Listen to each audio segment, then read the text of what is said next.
눈길 가운데 안전하게 오셨나요? 눈이 상당히 많이 쌓여있고 미끄럽더라고요. 또 힘들게 오신 만큼 하나님께 영광 돌리며 힘들게 오신 만큼 더 복된 기쁨과 세임 얻어가셨으면 좋겠습니다. 사랑하는 성도 여러분, 다움이라는 말이 있습니다. 아기는 아기다울 때 가장 사랑스럽고요, 어른은 어른다울 때 가장 존경스럽습니다. 운동선수는요, 유니폼을 입고 경기장에서 땀 흘릴 때 가장 빛나고요, 의사는 흰 가운을 입고 환자를 돌볼 때 가장 숭고해 보입니다. 각자의 자리에 합당한 모습, 즉 다움을 갖출 때 그 존재는 가장 강력하고 아름다운 모습을 세상에 내보이게 됩니다. 이 원리는요, 우리 그리스도인에게도 그대로 적용이 됩니다. 그리스도인은 그리스도인다울 때 가장 빛납니다. 그런데 이 그리스도인다움이라는 말 앞에서 우리는 종종 복잡한 감정을 느끼기도 합니다. 누군가 우리에게 교회 다니세요? 누군가 크리스찬이라고 물어볼 때도 있지만 대부분 그렇지는 않고요. 누군가 우리에게 교회 다니세요? 라고 물어보면요, 만약 지난 한 주가 우리의 삶이 세상의 가치와 별반 다르지 않았다면요, 교회 다니세요? 라는 말이 우리에게 조금은 불편하고 부끄럽게 느껴질 때도 있습니다. 마음속으로 나는 이 이름에 합당하지 않은 것 같은데, 나는 그렇게 살지 못한 것 같은데 라는 자책감이 들기 때문이죠. 반대로 우리가 치열하게 믿음을 지키고 살았다면요, 그 질문은 우리에게 당당하게 자부심을 줍니다. 네, 저는 그리스도인입니다 라고 말할 수 있는 기쁨을 그때서야 우리가 느끼게 되는 거죠. 이건 저에게도 똑같습니다. 저의 친한 친구나 저의 가족들이 저를 전도사님이라고 부르면 그렇게 민망할 때가 없어요. 특히 저희 어머니가요, 가끔 저의 설교를 몰래 들으시고 나서는 전도사님 설교 잘 들었습니다 이럴 때가 있는데, 그때는 그냥 민망하고 좀 부끄럽고요, 아니면 이럴 때 가장 제가 당황스러운데, 저도 아들이다 보니까 그렇게 살가운 아들이지 못해요. 그래서 어머니한테 가끔 틱틱대거나 어머니한테 좀 편하게 짜증을 내거나 할 때가 꽤 자주 있습니다. 그럴 때마다 저희 어머니는 저에게 전도사님이라고 해요. 조롱이죠, 사실. 전도사가 왜 그렇게 행동을 하느냐라는 조롱이 섞인 호칭입니다. 이 전도사라는 호칭은요, 제가 10년 가까이 듣고 있는 호칭입니다. 정말 익숙하고 자연스럽고 어쩔 땐 그냥 저의 닉네임 같고 수식어 같은 호칭인데요, 굉장히 그래서 가볍게 느껴집니다. 누가 전도사님이라고 부르면 그냥 쉽게 넘어가요, 쉽게. 그러나 이 전도사라는 호칭이 가진 이 호칭이 요구하는 삶의 무게와 제 삶의 괴리감이 느껴질 때 굉장히 당혹스럽고 불편하게 느껴지기도 합니다. 그렇지만 정말 목사님 같은 목사님, 전도사님 같은 전도사님, 성도님 같은 성도님, 그리스도인다운 그리스도인을 만나면 나도 저렇게 살아야지 라는 다짐을 하기도 하죠. 오늘 우리가 함께 나누고 싶은 말씀이 바로 이것입니다. 우리의 이름 앞에 붙는 수식어가요, 부자 그리스도인, 성공한 그리스도인, 잘생기고 예쁜 그리스도인, 인기 있는 그리스도인, 이런 수식어가 아니고요, 바로 그리스도인다운 그리스도인이 됐으면 좋겠습니다. 세상의 그 어떤 수식어보다도요, 그리스도인이라는 이름 그 자체로 충분하고 그 이름에 합당한 삶을 살아내는 것이 우리의 가장 큰 영광이 되기를 소망합니다. 오늘 말씀을 통해서 이 그리스도인다움이란 무엇인지, 그리고 그 이름이 어디서 시작되었고 우리에게 무엇을 요구하며 그 이름을 품고 있는 영광이 무엇인지 함께 발견하는 은혜의 시간이 되기를 축복합니다. 사도행전 11장 19절은요 이렇게 시작합니다. 그때에 스데반의 일로 일어난 환난으로 말미암아 흩어진 자들이 라는 말씀으로 시작을 해요. 안디옥 교회는요, 예루살렘 교회의 사도들의 치밀한 선교 전략으로 세워진 곳이 아니었어요.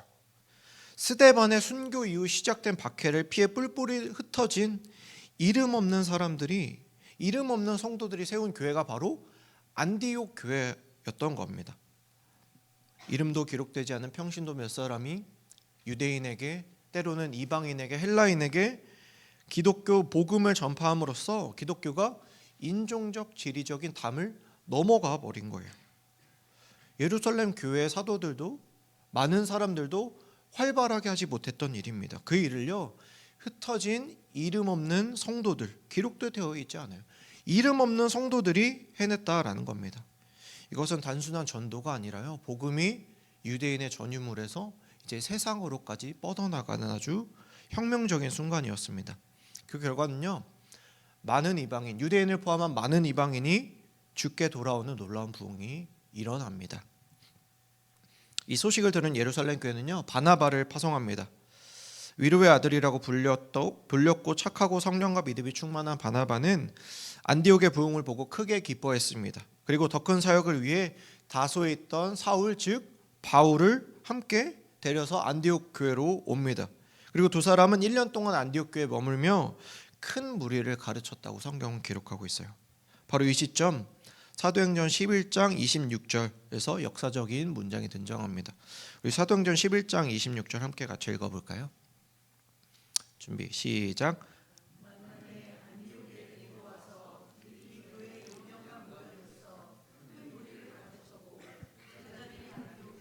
이로써 그리스도인이라 일컬음을 받게 되었더라. 아멘. 여러분, 이 순서가 중요합니다. 제자들이 안디옥에서 비로소 그리스도인이라 일컬음을 받게 되었더라. 안디옥 성도들은 예수님을 믿자마자 바로 그리스도인이라 불려지지 않았습니다. 그들은 바나바와 바울에게 1년 동안 철저히 배웠고 그리스도인으로서 철저히 1년 동안 살기를 노력했을 것이며, 그렇게 숙성되고 마침내 1년이 지나서야 단순히 신자에서 이제 그리스도인으로 넘어갔고 제자로 변화되는 숙성의 시간을 거친 다음에야 세상은 비로소 그들에게 그리스도인이라는 호칭을 붙여줬다라는 겁니다. 그리스도인이라는 새로운 이름을 붙여줬다라는 거예요. 그렇다면 안디옥 사람들은 왜 그들을 그리스도인이라고 불렀을까요? 뜻을 살펴보자면 그냥 그리스도의 사람, 그리스도의 추종자들, 그리스도를 따르는 자들이라는 뜻입니다. 안디옥 사람들이 보기에요, 이들은요 예수를 단순히 종교적 스승으로 모시는 정도가 아니었어요. 그들은 로마 황제가 아닌 예수님을 나의 주, 나의 구원자, 나의 왕이라고 부르며 그에게 절대적으로 충성하는 이상한 사람들처럼 보였을 겁니다. 처음 이 이름은 존경보다는 와, 저 사람들 정말 그리스도인답다라는 말보다는요, 뜻보다는요, 저기 예수 믿는 놈들 지나간다라는 조롱 섞인 의미가 조금 더 강했을 거라는 겁니다. 그렇다면 안디옥 사람들은 왜 안디옥 교회 사람들을 보고 무엇을 보고 그들을 그리스도인이라고 불렀을까요? 그들의 삶에는요 세상과 구별되는 아주 독특한 특징이 있었습니다. 첫 번째는요, 그들은 파격적인 식탁 공동체였죠. 식탁 공동체. 당시 로마 사회는 계급과 신분이 엄격했습니다. 그래서 귀족과 노예가 그리고 위의 상위 클래스, 하이 클래스의 겸상하는 일은 찾아볼 수가 없었습니다. 그렇지만 안디옥 교회는 부자와 노예가 한 상에 둘러앉았고 유대인이 이방인에게 빵을 떼주었습니다. 우리 사도행전 13장 1절 말씀 같이 한번 읽어볼까요? 시작.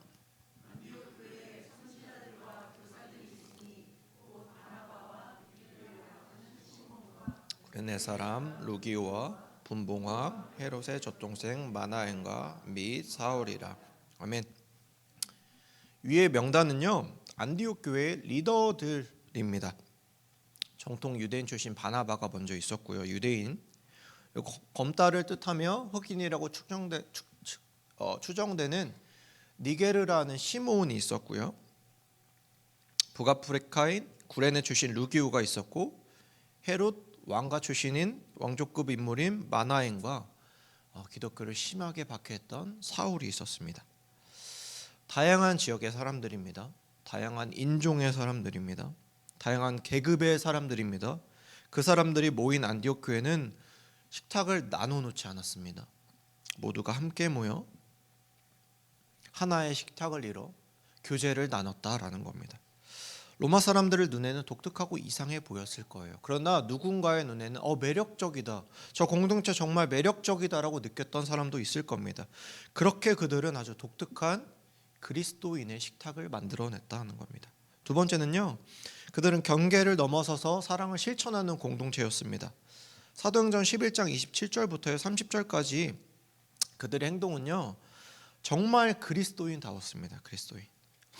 안디옥 교회 사람들은 아가보 선지자를 통해서 유대 땅에 큰 흉년이 올 거라는 얘기를 듣고 진짜 그 큰 흉년이 일어나자 헌금을 모아 즉시 유대 땅에 사는 성도들을 돕기로 결정하고 그것을 보냅니다.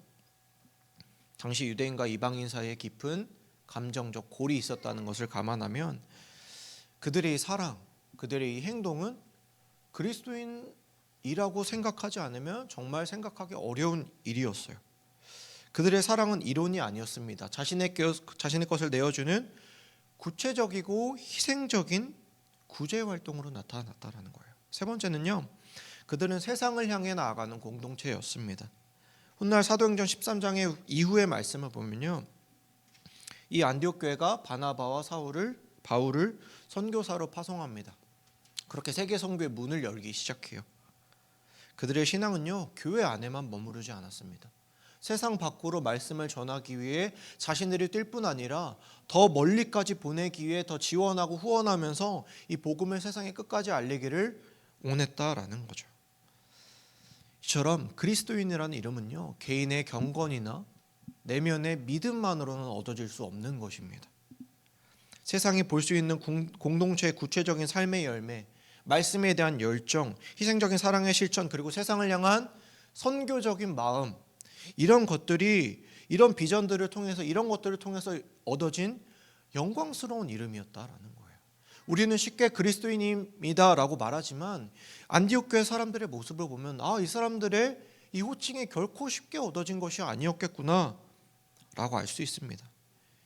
우리가 느끼는 그리스도인이라는 이름의 무게감과 부끄러움에 대한 해답은요, 우리 역설적으로 그리스도인한 정체성을 세상에 드러내는 것입니다. 그리스도인의 모습을 세상에 나타낼 때 그 이름에 대한 해답을, 우리가 무게감과 부끄러움에 대한 해답을 우리가 얻을 수 있다는 거예요. 중요한 것은요, 드러난다라는 겁니다. 내가 내비치고 내가 보여주는 게 아니고요, 나 여기 있어요, 나 이만큼 신앙생활 잘하고 있어요, 나 이렇게 정말 참된 그리스도인이에요, 소리치고 손을 흔드는 게 아니고요, 우리의 삶 속에서 우리 마음 안에서부터 그리스도인의 정체성이 드러나는 겁니다. 그리스도인이라는 이름은 이렇게 영광스럽고 귀중한 이름이지만 오늘날 우리는 왜 때때로 이 이름의 부끄러움을 느낄까요? 왜 세상은 더 이상 우리를 보고 충격받지 않을까요? 본해퍼 목사님은 그 일을 값싼 은혜 때문이라고 진단했습니다. 값싼 은혜란 무엇입니까? 회개 없는 용서, 삶의 변화 없는 세례, 십자가 없는 영광을 바라는 것이 바로 값싼 은혜예요. 열매만 취하겠다, 예수님 믿으면 천국 간다는 사실 이 하나만 붙들고요, 제자로서 치러야 할 대가는 외면하는 게 바로 값싼 은혜예요. 안디옥 성도들이 치열하게 훈련받았던 그 1년의 시간을 생략해버리고요, 그리고 그 이후의 시간들을 그냥 포기해버리고요, 그저 내가 그리스도인이라는 이름만 얻으려고 하는 거예요. 이런 값싼 은혜에 머물 때 우리의 모양은 그리스도인이지만 능력은 없는 상태가 돼버리는 겁니다. 반면 값비싼 은혜는요, 우리에게 제자도를 요구합니다. 나를 부인하고 자기 십자가를 지고 예수를 따르는 삶입니다. 이것이 값비싼 이유는요, 내 옛 자아를 버려내야 되는 거기 때문이에요. 옛 자아의 죽음을 요구하는 거기 때문이에요. 동시에 은혜인 이유는 그것이 우리에게 진짜 참된 생명과 능력을 주기 때문에 바로 값비싼 은혜라고 불려지는 겁니다. 히틀러와 나치 시대의 많은 독일 교회가 그 권력에 승복했습니다. 그래서 히틀러와 나치를 옹호하고 그들의 정책인 사회 진화운동을 받아들이며 기독교의 절대적인 가르침인 이웃사랑을 저버렸어요. 그리고 오히려 인종을 나눴습니다. 아리아인이 최고다라는 인종을 나눠놓고 우리 인종 아니면 다 필요 없는 존재다라고 기독교의 가치를 저버리고요, 다른 민족을 억압한 히틀러의 주장에 오히려 더 성경적인 근거를 제공하기 시작했어요. 보네포의 눈에는 이들은 값싼 은혜를 쫓는 교회였습니다. 그리스도인이라는 정체성을 버리고 권력에 편승한 거죠. 그러나 이 보네포 목사님은 달랐습니다. 자신의 그분의 삶이 이 값비싼 은혜를 증명해요. 1939년 그가 히틀러 나치의 박해를 피해서 미국으로 왔습니다.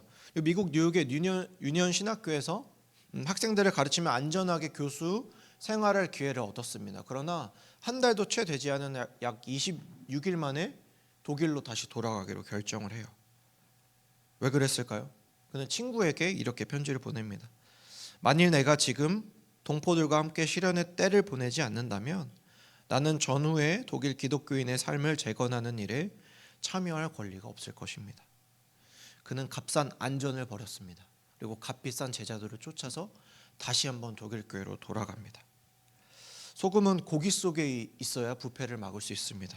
그렇게 그는 교회가 썩어가고 있는 독일 교회로 다시 돌아갔습니다.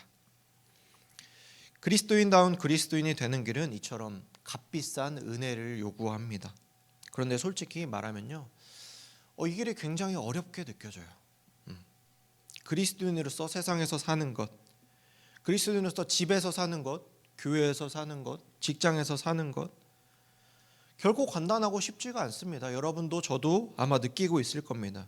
그 이유는요, 이 그리스도인이라는, 이 그리스도인 다움이라는 것이요, 우리의 죄악된 본성과 정면으로 부딪히기 때문이에요. 물질을 추구하는 우리 본성에게 돈 대신 하나님을 사랑하라고 말해요. 시기하고 미움을 하고 싶어하는 제 본성에게요, 내 이웃을 내 몸과 같이 사랑하라고 말합니다. 정욕을 원하는 내 본성에게 정욕을 더 이상 쫓지 말라고 말하는 게 바로 그리스도인 다움이에요. 우리의 본성과 정면으로 배치되는 일입니다. 우리의 본성이 하고 싶은 것을 막고 억지로 너 그리스도인답게 살아야 돼 라고 몰아붙이다 보면요, 그리고 그 동기만 갖고 우리가 그리스도인답게 살아야지 하다 보면요, 그 일은 결코 쉽지 않을 것입니다. 그리고 결국엔 실패하고 포기하게 돼버릴 거예요. 예수님은 우리에게 이 길을 억지로 가라라고 말씀하지 않으세요. 우리 마태복음 11장 28절부터 30절까지 한번 읽어보겠습니다. 시작.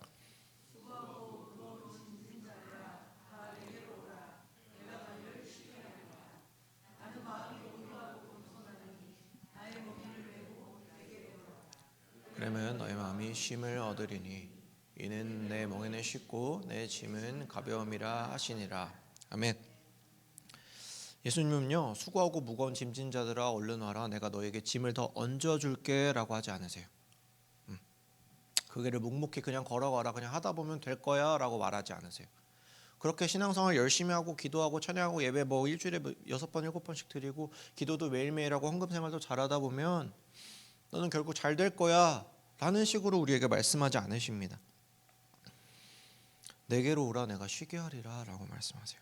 종교생활로서만 그리스도인으로 살려고 하면 금방 포기하게 될 겁니다.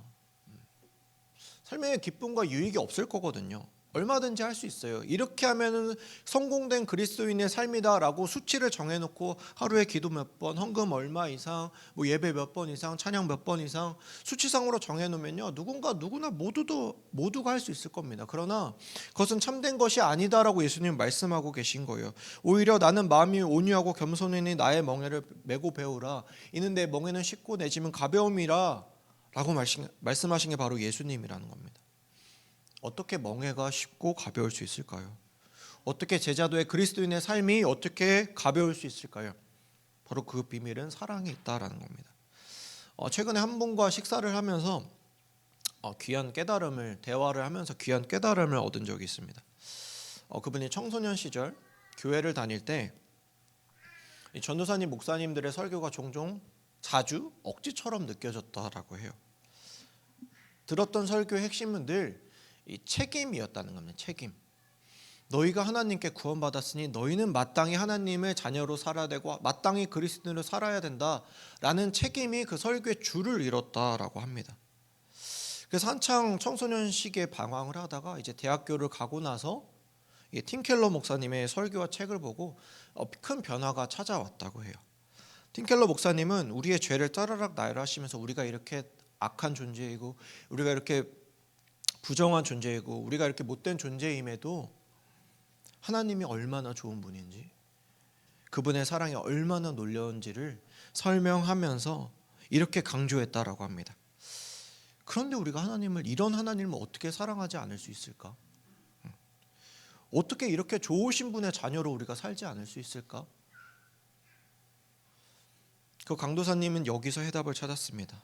하나님의 자녀로 사는 동기가 내가 구원을 받았기 때문이라는 의무감과 책임감이 아니라, 물론 그것도 중요한 것이지만요, 그것 때문만이 아니라 하나님을 사랑하기 때문이어야 한다는 그 기쁨 때문이라고 생각을 했다고 합니다. 저도 비슷한 설거지를요, 집안일을 하다가 느꼈습니다. 어느 날 설거지를 하다가 나는 왜 설거지를 하고 있는가 라는 존재론적인 질문을 던져봤어요. 내가 힘들게 요리까지 하고 나는 왜 설거지까지 하고 있는가. 이 집안일이 결코 쉬운 일이 아니잖아요. 제가 해보니까 알겠더라고요. 요리하고 이 설거지까지 하고 뭐 이것저것 여러 가지 일을 한다는 게 결코 쉬운 일이 아닌데 나는 이 일을 왜 하고 있는가라는 질문을 제가 던져봤습니다. 만약 이 설거지, 이 집안일, 이 요리가 아내에게 잔소리를 듣기 위해서 내가 만약 하고 있다면 그것만큼 비참하고 힘든 일이 없어질 거예요. 그냥 억지로 도살장에 끌려가는 소처럼 그냥 억지로 하게 될 뿐인데, 만약 생각의 변화가 찾아와서 나의 마음속에 아내에게 조금 더 좋은 음식을 위해서, 아내에게 조금 더 휴식을 주기 위해서 이 설거지를 한다면 그것만큼 또 값지고 귀중한 헌신이 없다라는 겁니다. 예수님이 말씀하신 나의 멍에는요, 억지로 지는 율법의 짐이 아닙니다. 나를 사랑하사 나를 위하여 자기 자신을 버리시고 나를 구원하신 주님을 우리가 너무나도 사랑하기에 그분과 함께 매는 사랑의 멍에가 바로 이 그리스도인다운 삶이라는 거죠. 사랑하는 성도 여러분, 억지로 마지못해 그리스도인다워지는 것이 아니라 주님을 너무나 사랑하기에 우리가 기쁨으로 그리스도인다워지기를 선택하는 우리가 되기를 바랍니다. 오늘 우리는요, 이 그리스도인이라는 이름이 걸어온 길을 함께 살펴봤습니다. 그 이름이 약 2000년 전 안디옥에서 시작돼서 세상과 구별된 삶을 살았던 한 공동체를 향해 세상이 붙여준 이름이었어요. 우리가 붙여준 게 아니고 세상이 붙여준 이름이었습니다. 이제 설교에 처음으로 한번 돌아가 봅시다. 교회 다니세요? 라는 질문 앞에 부끄러웠던 우리의 마음, 우리의 모습을 혹시 기억하십니까? 그 문제 해답은 더 이상 숨거나 위축되는 것이 아니에요. 네, 저 교회 다녀요 라고 부끄럽게 그냥 마지못해 대답하는 게 아니고요, 오히려 우리의 그리스도인 모습을 세상에 더욱더 보여줘야 되는 순간이라는 겁니다. 우리가 추구해야 될 것은 완벽한 그리스도인이 아니에요. 우리는 이 세상에서 결코 완벽을 이룰 수가 없습니다. 우리는 묵묵히 천국에 가는 그날까지 묵묵히 수행하며 제자도의 길을 걸으며 나아가야 될 뿐, 여기서 완벽한 그리스도인이 결코 될 수 없어요. 왜? 우리의 죄악된 본성 때문에요. 완벽을 쫓다 보면 결국 종교 생활을 하게 됩니다. 우리에게는 마음의 변화가 일어나야 되는 거예요. 우리의 삶의 방향이 분명하게 그리스도를 향해 있는, 그래서 세상이 알아볼 수 있는 그리스도인다운 그리스도인, 이것이 되어야 된다라는 겁니다. 사랑하는 성도 여러분, 여러분의 삶을 정의하는 수식어가 어떤 것입니까? 여러분의 직업인가요? 혹시 여러분의 재산인가요? 아니면 여러분의 사회적 지위인가요? 오늘 이 시간 우리가 가장 첫 번째로 생각해야 될 수식어이자 가장 마지막으로 생각해야 될 수식어, 오직 그리스도인임을 다시 한번 마음에 새기길 원합니다. 우리의 삶이, 우리의 언어가, 우리의 행동이, 우리의 선택이 너무나 그리스도인다워서 세상이 우리에게 저 사람 정말 교회 다니는 사람이구나, 저 사람 정말 그리스도인다운 사람이구나, 그 이름을 붙여줄 수 있도록 살아가시길 바랍니다. 그래야 언젠가 누군가 우리에게 당신은 그리스도인입니까? 라고 물어볼 때 우리의 삶 전체가 우리의 말만 하는 게 아니고요, 우리의 삶 전체가 조용하면서도 단호하게 기쁨과 확신에 차서 네, 저는 그리스도인입니다 라고 대답하는 우리 성도님들 되기를 소망합니다. 그 삶을 통해서 우리 자신이 아니라 하늘에 계신 우리 아버지께서 홀로 영광을 받으시고 우리 주 예수 그리스도의 이름이 더욱더 간절하게 높여지기를 간절히 소망합니다. 네, 기도하겠습니다.